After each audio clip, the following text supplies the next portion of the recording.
welcome. Good to see you, man. Welcome back. Yeah, thank you. Yeah. Thank you. You too. Yeah, very excited to be here. Under the weather the last couple A little bit. weeks. There's a lot of fun stuff going around, especially when you're traveling around and picking it up from other parts of the country. So, Oh, yeah.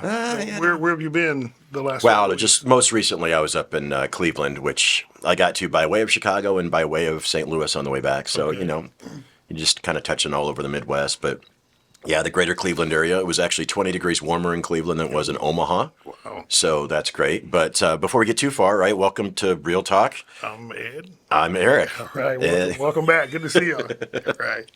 Yeah. Absolutely. Yeah. So, just been traveling around in different things and heading to Phoenix here before too long. And just I wanted to wait. Phoenix. Yeah. Great weather. Yeah. Yeah. It's a little bit warmer. Of course, warm up nicely here. So, You weren't here when we had 2 weeks ago that bitter cold.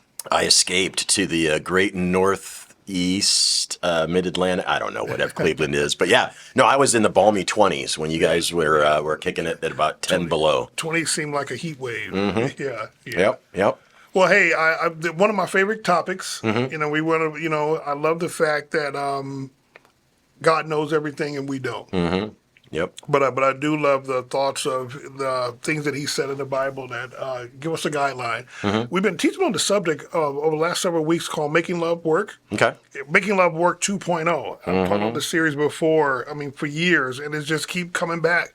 No matter where we go in ministry, no matter what subject we're teaching on, it always seems like it comes back to marriage. Mm-hmm.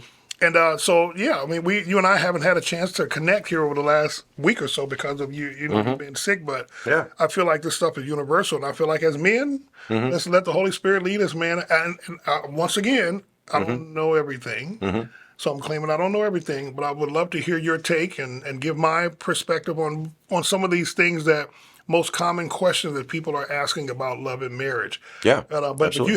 you had a key piece on forgiveness that I want to start with. Before we do that, Genesis 2:24 says, "Therefore, a man shall leave his father and his mother and be joined together with his wife, and the two shall become one." In a Christian marriage should be made up of three people: the husband and wife and the Lord. The Lord should be the head of every Christian home, which I believe this is true.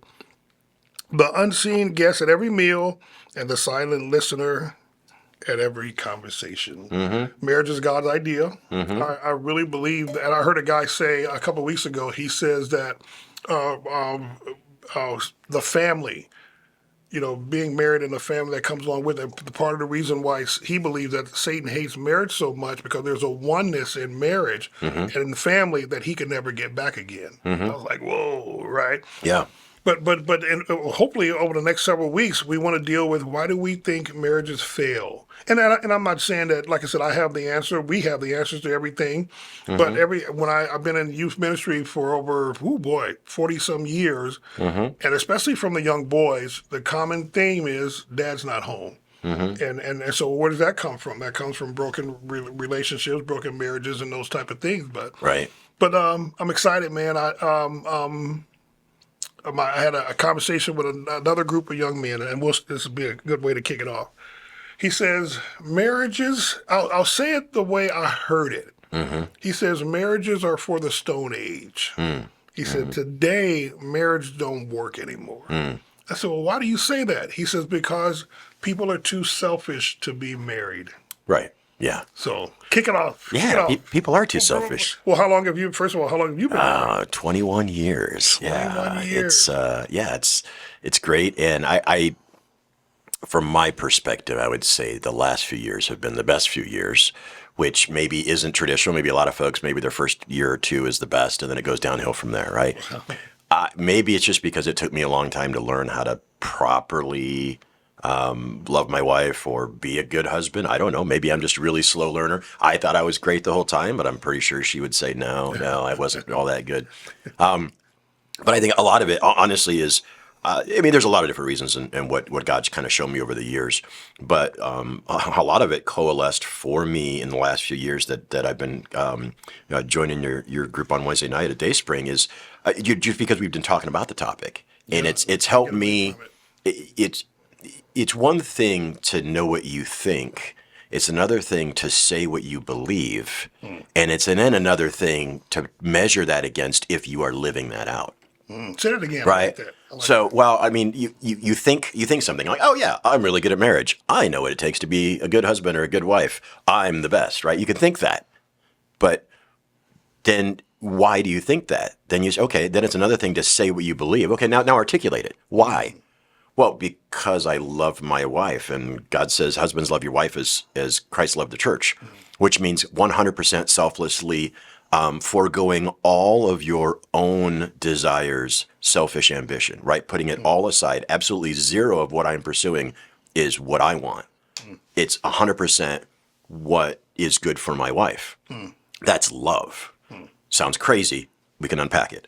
But that's as Christ loved the church, right? Christ sacrificed everything. He loved the church. It doesn't mean you give them what they want. It means you do what is best, right? Christ did for the church, for each of us, what is best for us, not what we want. Completely different thing. Completely different thing. And then, and so then okay, what do you believe? Well, I believe that's how you should be a husband. And wives, respect your husbands, right? And God does that because it's easy for men to respect each other if they earn it.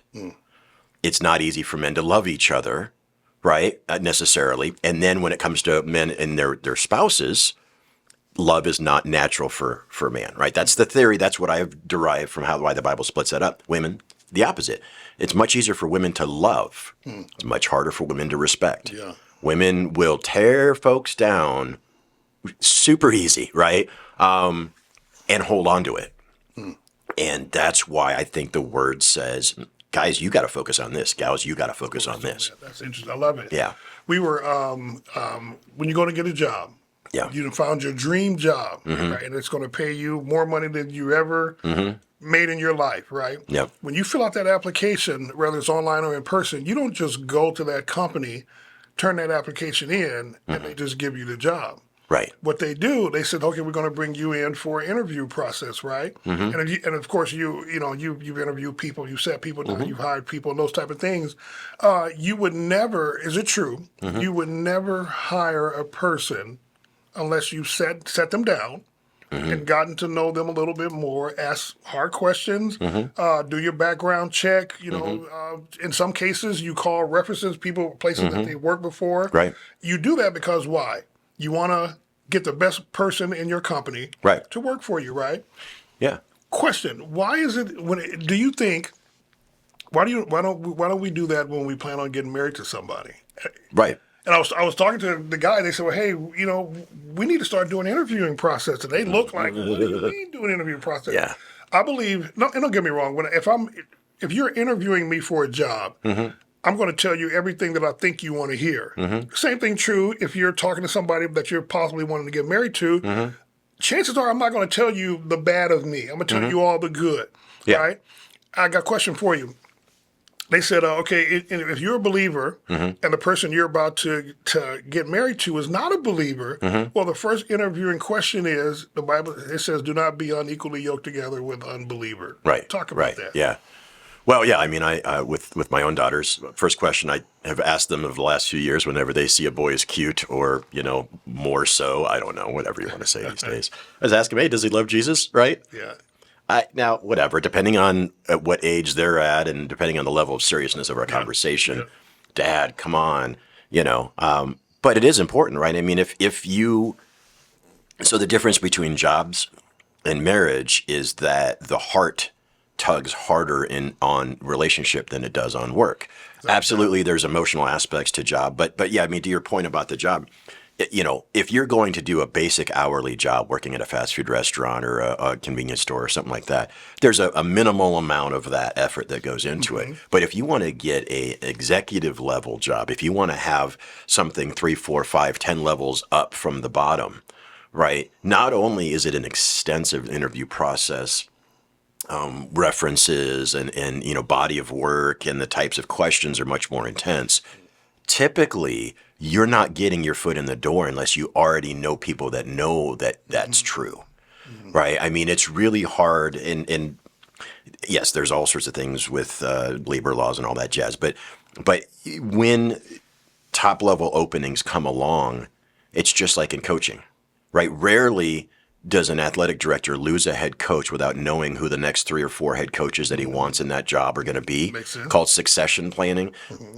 Marriage, we're not doing succession planning. We're not trying one and having a couple gals behind it. Right. But the amount of work that goes into screening someone for a high profile job should not be any greater than the amount of effort we put in to considering a spouse for life.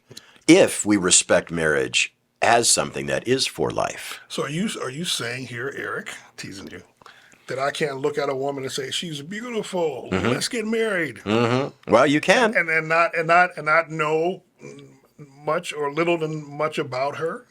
Right.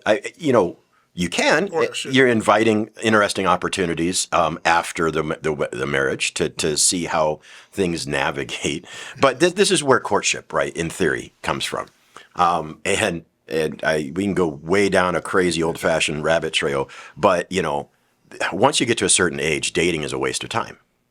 Because all you're doing is not finding the person that God wants you to be married to. Courtship is the concept of, I've met someone I believe that God may want me to spend more time in the rest of my life with.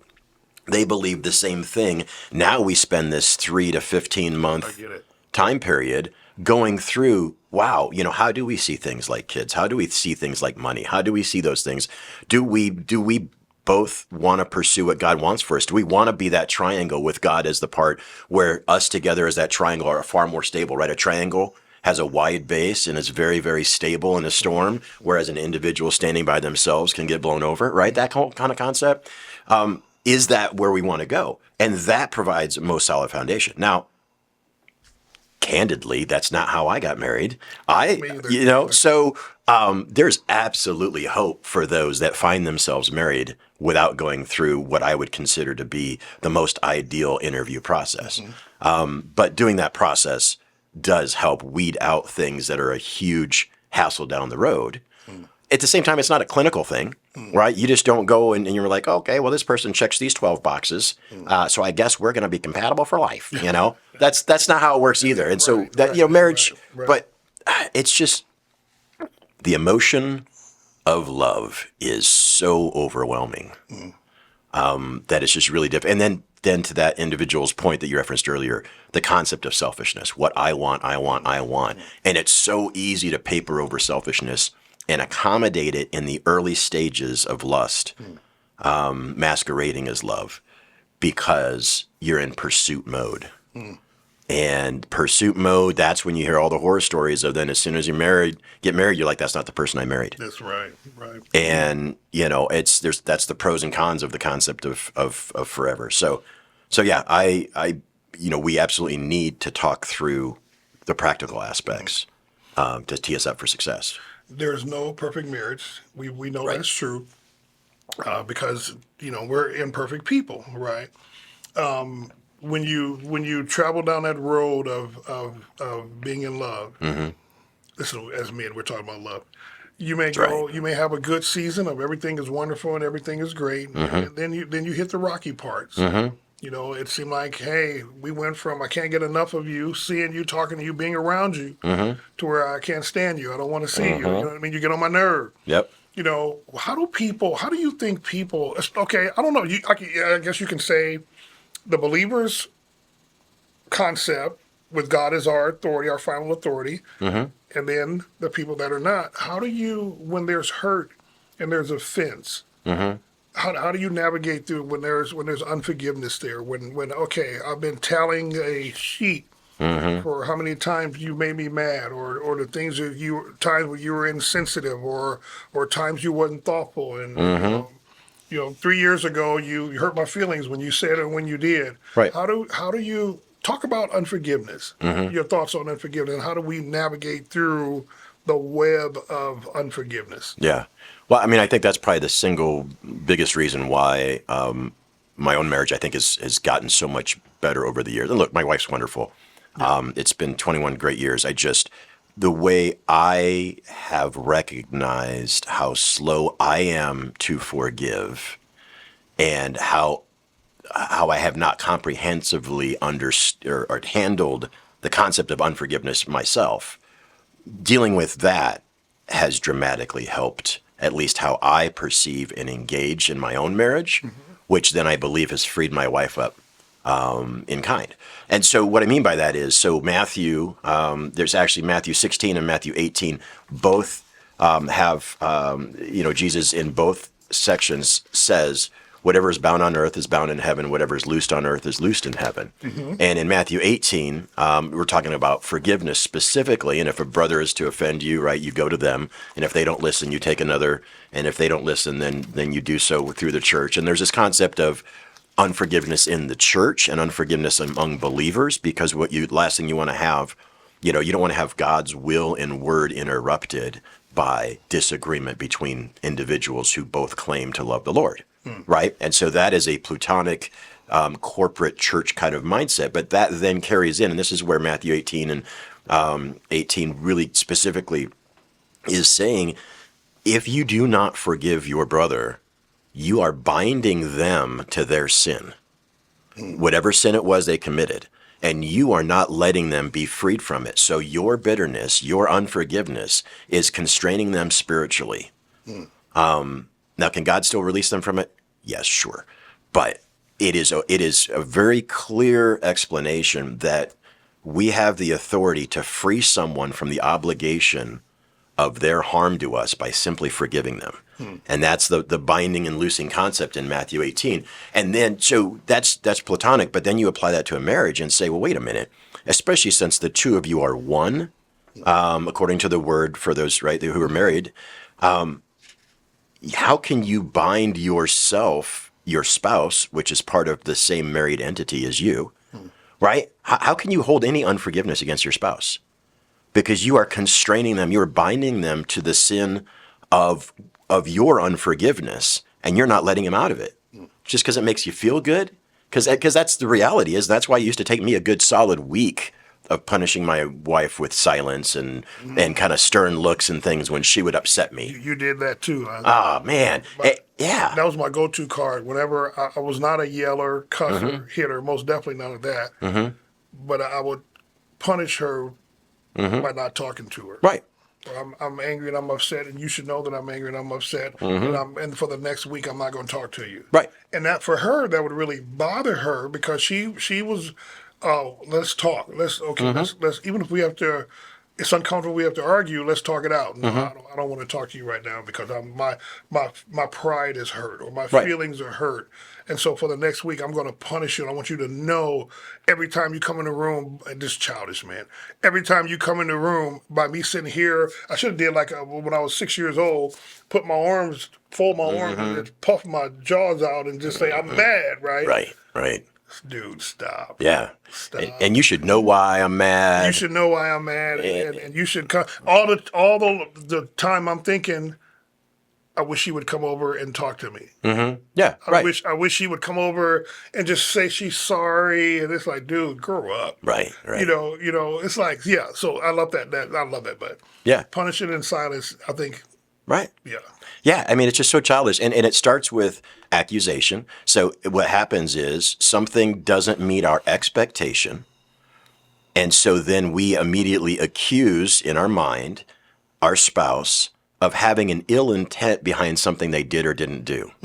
And so that's all spiritual. That's all the enemy, that's sin nature, that's spirit of accusation and bitterness, all this stuff comes together and puts a thought in our head that assigns a motive, an unfair, unloving, negative motive to our spouse for something that they didn't even know we perceived, and then wraps that up, seals it together with bitterness, and then sets it out there and says, now I'm going to make it impossible for you to get past my barrier because I've decided in my mind that you've just done all these horrible things. Wow. And it's all 100% made up most of the time. Wow. Now, sometimes, oh, yeah, hey, I'll pick this up for you or I'll do that for you. And they don't. Usually the they is us, let's be honest. Right? And so there are some legitimate things that can happen, but those are really minuscule. And if it's simply, hey, I'm sorry, hey, yeah, none of us are perfect.